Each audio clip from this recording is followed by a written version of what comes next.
Here's how you can easily earn 45 Spoils of Conquest all by yourself every week. This does not involve any out of bounds weirdness, any movement tech, eager edge, wall skating, all that stuff. Anybody can do this. Also, an added bonus is that you'll get 9 legendary pieces from these chests as well, either weapons or armor, which can help you find some of the roles that you've been missing or even complete some crafting patterns for Vow of the Disciple. And if you've never done Vow of the Disciple, don't sweat it. I'll explain everything as we go. Also, before we start, I just want to mention that I have an important channel announcement, which I'm going to save for the end of the video, and if you wanted to skip to that right away for some reason, that'll be in the chapters down below. Anyway, start by loading into Vow of the Disciple and burn down Savathûn at the front gate. Then proceed to the first combat zone, kill all the abominations there, which should prompt the text Rise from the Deep. At this point, you're going to be free to proceed without that debuff killing you when it hits 10 stacks. Shoot the 3 totems you see here,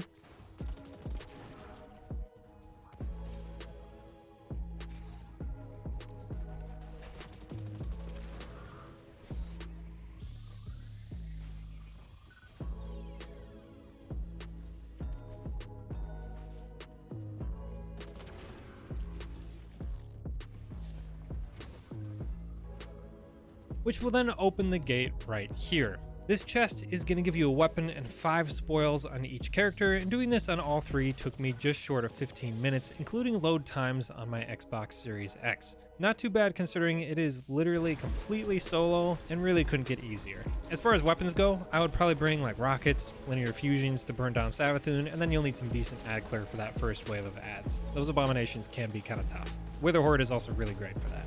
Next up, you'll be opening the Gate of Vault of Glass 3 times, opening that reward chest, and then running to the first hidden chest and grabbing that as well, since that's very close by. Each trip is going to net you 10 spoils total, so of course, 3 characters, 30 spoils. Add that on to Vow of the Disciple, and you have 45 easy spoils. Now, theoretically, you can open the gate by yourself, but that isn't very easy, so we'll be gathering a quick fire team, which you can easily do on the official Destiny Companion app. It really couldn't be easier. Here's what I do. I post something like Vault of Glass, spoils 3 times, no mic. All that's going to give the people idea that you don't want to talk, you just want to run it quick for the spoils, for the first 2 chests, and then you'll be good to go. Enough people do this and know what they're looking for that they're going to stick around for all 3 runs, and even if they don't, you don't really need that many people. Now, before I continue, I know what some of you are about to comment. This isn't solo, this doesn't count, how dare you, whatever. You don't need to talk to anybody. You don't need to pick up your headset, and it literally couldn't be easier to find fire team members. The Destiny Companion app is so easy to do that with. Xbox LFG isn't too bad either, and there are so many people searching for fire teams that you'll have as many as you need pretty quickly. Again, you really only need 2 other people. You could just start as soon as you get them, otherwise you could wait for all 6.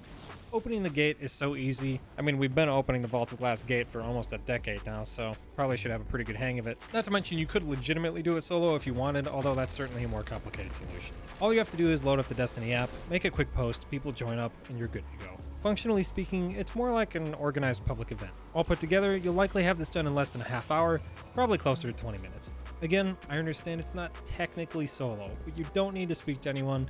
Getting a group can be easier, and this is so much faster and less tedious than spending 20 minutes out of bounds trying to figure out what weird textureless ledge is actually solid and which one drops you to your death. This really is about as close as you're going to get to free solo raid spoils without doing super janky out of bounds movement tech, or stuff that's just going to take you ages. Doing the opening of Vow and Vault on all 3 characters nets you an easy 45 spoils and 9 weapons, or sometimes armor, and has the chance to fill out your red border collection from Vow as well. And if they don't drop as red borders, you can always save them for deep sight harmonizers if you want. Speaking of deep sight harmonizers, if you want to check out a little guide on how you should be spending those, I'll have that linked in the description. So as far as the channel announcement goes, I am going to be doing some rebranding for the channel, which I am really excited about. I'm going to be changing the logo, the graphics, and maybe most importantly the name, so I'm not embarrassed anytime I have to tell my in-laws about my channel. Yeah. So with that said, you'll see some gradual changes over time. Gonna be changing the logo, that kind of stuff, but it's all still gonna be Destiny content. It's gonna be everything that you're used to. So just don't unsubscribe if you see a name you don't recognize in your feed, please. Anyway, hopefully you found this video helpful, and if you did, don't forget to subscribe for more Destiny videos. And as always, thanks for watching. Catch you guys next time.